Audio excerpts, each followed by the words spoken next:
course, nobody wants them there. Now, I don't know about the voting patterns of Staten Island, but New York City, like Manhattan, they are going to vote for all the liberals 100% of the time, or close to it, and that's the problem. All right, but even them, they don't want the migrant quote-unquote crisis on their front doorstep. Even in Eric Adams, the Democrat doesn't want it. But again, you got to get down to the root of the problem. Now, let's see what they did out here in Staten Island.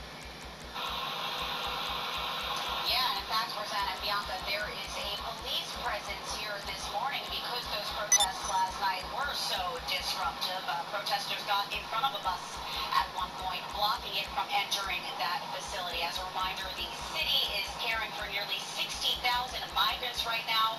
Let's face it, that number is not expected to get smaller anytime soon. Now, Mayor Adams says that he has communicated with the White House about the urgency of the moment, but it's also clear that tensions are rising between the mayor and President Biden. The two did not cross paths yesterday, nor are they expected to today. So now all options are on the table, and yes, one of those options includes a new shelter here on Staten Island.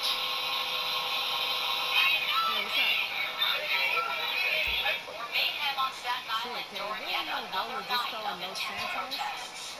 Police from the NYPD's 122nd Precinct were called to Father Capodanno Boulevard for reports of crowd control issues. That's interesting. I didn't know that was an actual name of a person, Capodanno. I know the rapper from Wu-Tang, who is, they're from Staten Island. But this is quite a bit of people out here. Now, I can't tell how many of them are just regular normies, citizens, or police. I feel like there are more police than regular citizens, but I hope there's more citizens because that means you got a big turnout of people who don't want this to be going on in their community. After demonstrators blocked a city bus thought to be carrying asylum seekers. 10 people were taken into custody. 9 of them were given summonses for disorderly conduct, and the 10th person, a 48-year-old man, is still awaiting potential charges. What provoked these protests? Well, according to SILive.com, a former senior living facility in Midland Beach is the latest migrant shelter to open in the city. Plans to house asylum seekers on Staten Island have drawn fierce pushback from neighbors and lawmakers. Just last month, the borough was at the helm of the city's migrant crisis when St. John Villa Academy, a former Catholic school, was transformed into a 300-bed makeshift shelter. Mayor Adams has slammed the federal government for its lack of help on the issue and says New York City is carrying the weight of a national problem. They're not really carrying the weight. I mean, it said, Eric Adams said there were It's shame my people just jump up on here and just start talking stupid to people. Earlier, the lady said that nigga shit ain't nothing to say no more. About 6,000 people. He says 110.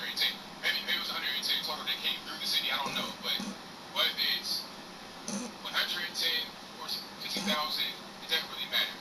It's not 6.5 million, which is the total over the past year that is coming through the border. Republican, everybody knows who I am. You guys know who I am all the time. We'll release if we're going to be with the president or not. But there was no mention of a meeting with President Biden on the mayor's schedule yesterday. White House aides also confirmed there was nothing on the agenda. Biden's schedule for today includes more meetings and campaigning before heading back to Washington.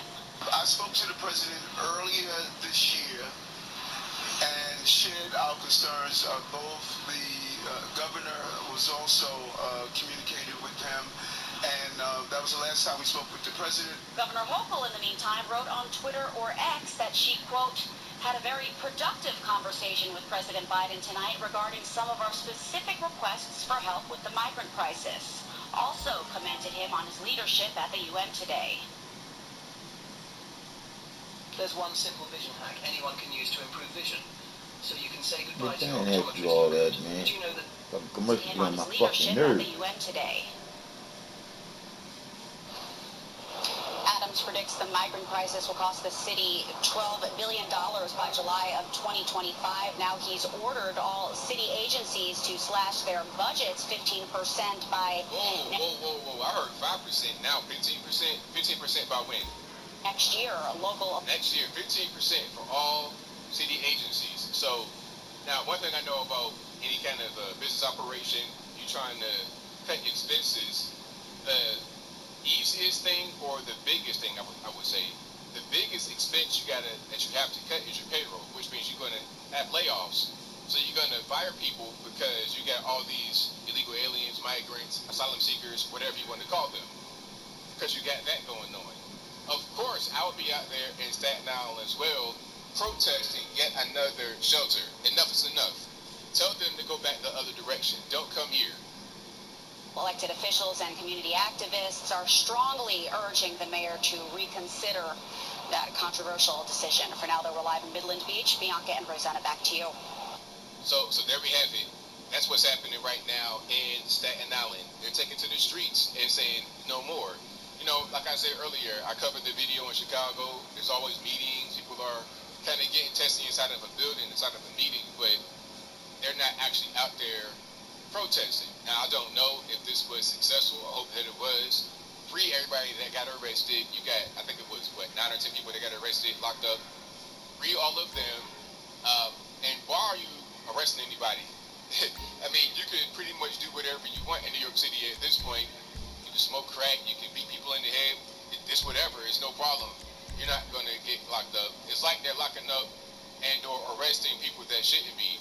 Your man Daniel Penny, people that are protesting to prevent having these migrants coming to the community, taking over the facilities, taking over churches and retirement homes, nursing homes, all kind of stuff. I'm not a fan of it. You're going to create a situation where you got to dedicate resources to them. There's going to be more crime and there's going to be more violence. I'm not a fan. Shout out to everybody out there in Shaolin, in Staten Island, who was on the front lines fighting against it, and you guys don't let up. Go out there every night if you have to. Make them really feel it. And I'm not advocating for any violence. I'm all about peace. Peaceful protest. Okay? You can peacefully protest by blocking the bus. Ain't that what they do with the climate people? Now, I'm not saying glue yourself to the ground like they do, but that is a righteous thing. Getting on the racetrack, getting on the road and blocking regular pedestrians from getting to work. Not that pedestrians, blocking regular motorists from getting to work. I'm against that. But blocking the bus of migrants from who knows where, that are going to stay for who knows how long, that are going to cost who knows how much, blocking them is 100% valid, in my humble opinion. But I think I'll leave that right there for now. And